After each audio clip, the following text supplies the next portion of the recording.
उसके साथ साथ जो दूसरी बीमारी है जो बहुत ही खतरनाक और घातक है हमारे ऑर्चर्ड में आजकल, वो है एप्पल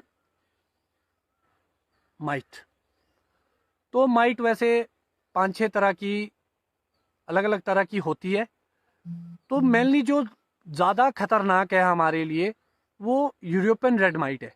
और उसके साथ साथ जो गर्म एरिया है, जहाँ जैसे आपके किन्नौर के हो गए या करसोग का एरिया हो गया, या हमारे भी जो लोअर एलिवेशन के है, लगभग जो 5,000-4,500 की 4,000 की हाइट पे है, वहाँ टू स्पॉटेड माइट ज़्यादा रहती है। तो अमूमन ये दो तरह की माइट है जो ज़्यादा हमारे को हार्म करती है। अब इसके इलाज से संबंधित मैं आपको कुछ चीज़ें बताना चाहूँगा। जिन लोगों ने अपनी सर्दी की, ये दोनों ही बीमारियां जो स्कैब और माइट है, इसकी जो कंट्रोलिंग होती है वो हमारी फ्लोर मैनेजमेंट से लेकर विंटर मैनेजमेंट तक बहुत डिपेंड करती है कि आपने सर्दियों में क्या क्या किया था। स्कैब जब पत्तों पे आएगी वो नीचे झड़ेगी बाद में। जब वो नीचे रहेगी, अगर आपने फ्लोर मैनेजमेंट अच्छी की है, बगीचों की साफ सफाई अच्छी रखी है, पत्तों को आपने कंपोस्ट बनाया है या उसको किसी भी रूप में डिस्ट्रॉय किया, चाहे जलाने के माध्यम से या यूरिया के माध्यम से आपने उसको डिकम्पोस्ट किया है, तो आपके जो बीमारियां आएगी अल्टरनेरिया, मार्सोलिना और स्कैब या माइट, उसको कंट्रोलिंग में आपको बहुत ही मदद मिलेगी। इस साल वो बहुत कम आएगी।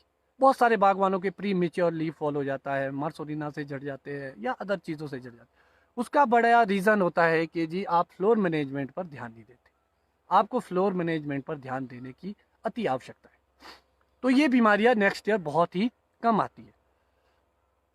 अब माइट की बात कर रहा था कि बहुत सारे लोगों को अभी भी ये पता नहीं है कि माइट कितनी डेंजरस होती है और करती क्या है।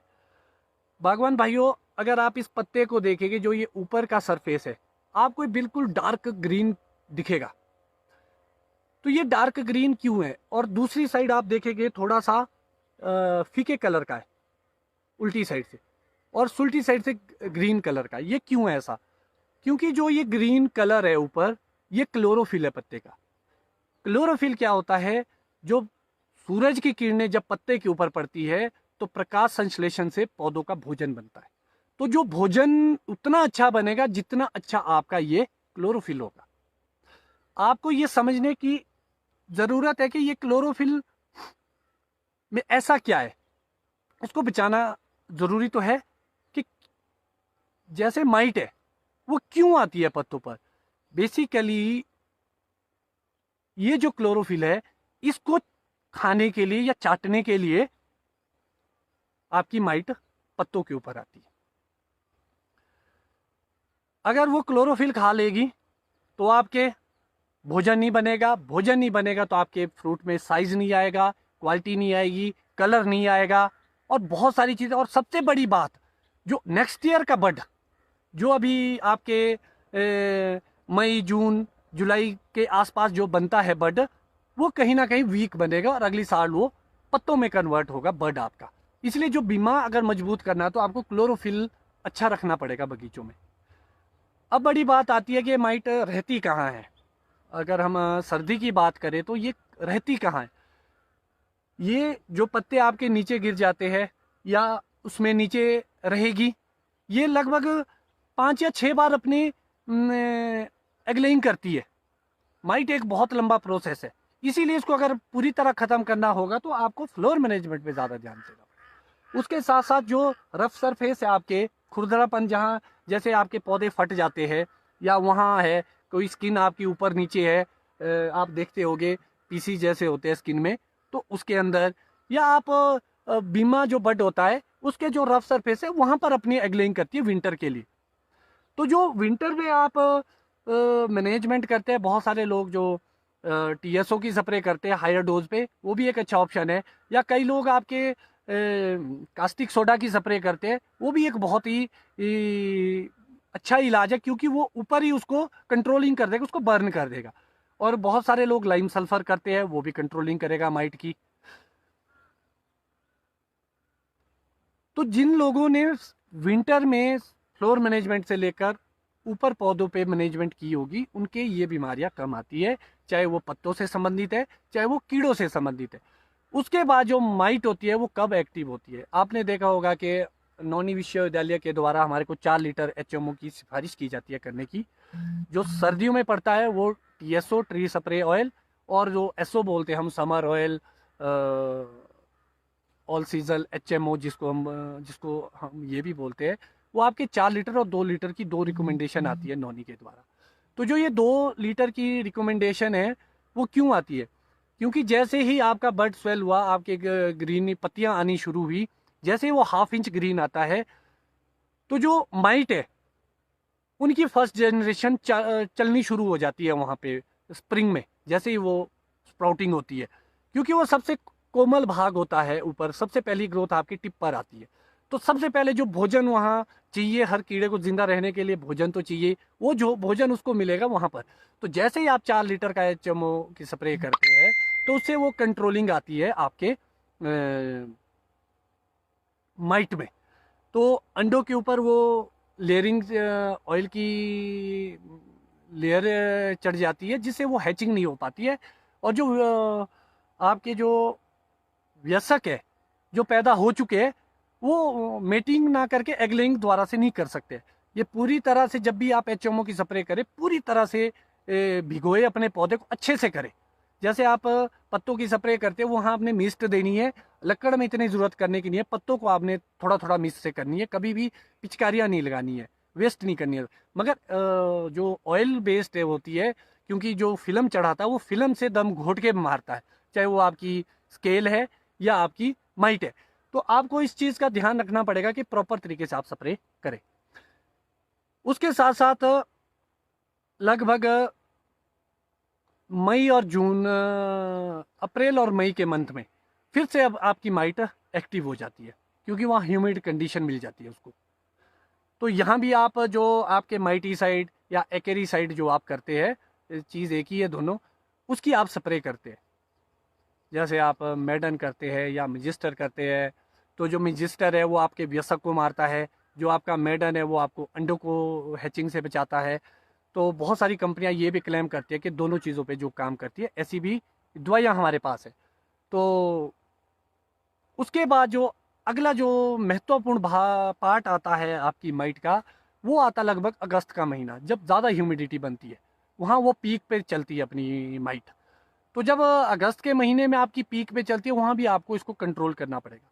आप ये फैलती क्यों है ज़्यादा, जब से लोगों ने इंसेक्टिसाइड अत्यधिक करना शुरू किया, जैसे आपके क्लोरोफोरिफॉस आप लोग करते हैं, थायोमेथोक्सोम करते हैं, तो उससे क्या होता है, हमारे मित्र कीट मर जाते हैं और उसके बाद माइट वाइल्डली फैल जाती है पूरे ऑर्चर्ड में, और ये बहुत ही डेंजरस है।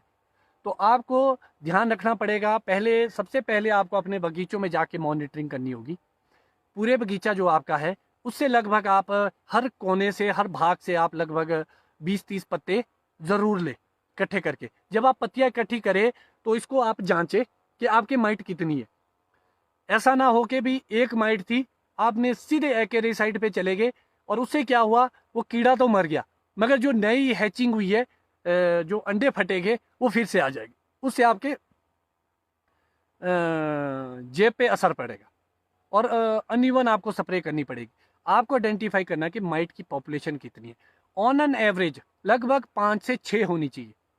सारे पत्ते जो आप इकट्ठे करेंगे उसको आपने चेक करना है। उसको चेक करने के लिए आपको क्या करना पड़ेगा, आपको लेंस का सहारा लेना पड़ेगा। अगर आपके पास लेंस अवेलेबल है तो आप उससे, या तो नंगी आंखों से भी दिखती है जिसकी आई साइड वीक नहीं है, या आप फ़ोन का जो कैमरा है उसको ऑन करिए, उससे आप जान सकते हैं माइट को, और उसको जूमिंग करके। तो यूरोपियन रेड माइट जो पूरी लाल रंग की होगी, उसके बहुत सारे पाँव होते हैं, जैसे मकड़ी जैसी होती है वो।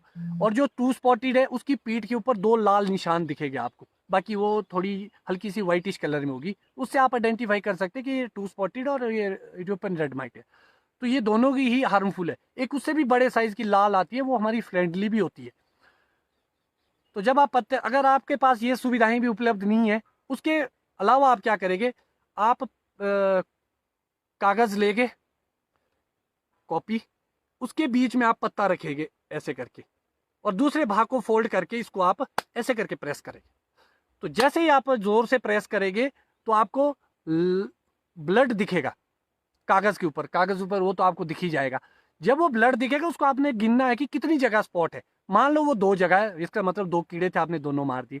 या आपको ये लगा कि भाई 10 स्पॉट है या 12 है, तो इसका मतलब आपकी पॉपुलेशन 10 और 12 हो चुकी है। यहाँ आपको स्प्रे की जरूरत है, यहाँ आपको केमिकल पे जाने की जरूरत है।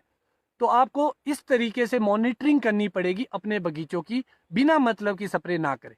बहुत सारे बागवानों के मेरे से क्वेश्चन आते कि जी हमने तो मैजिस्टर डाल दिया, मैंने पूछा कि माइट थी, बोलो पता नहीं पहले ही डाल दिया।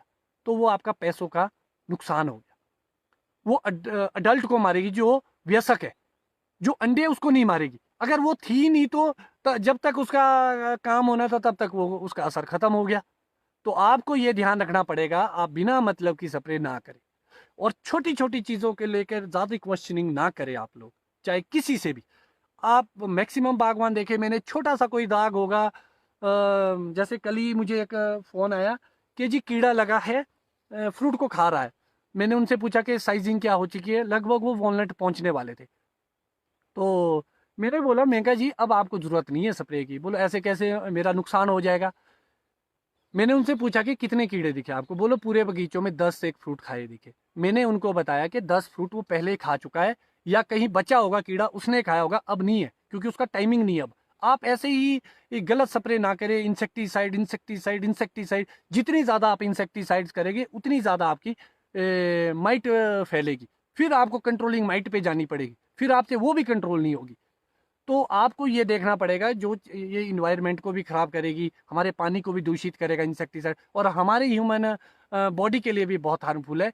इंसेक्टिसाइड से जितना हो सके अवॉइड करें इसको, कम से कम इस्तेमाल करें, अति पे करें। जब बहुत प्रॉब्लम आए तभी आप स्प्रे करें। और बहुत खुशी की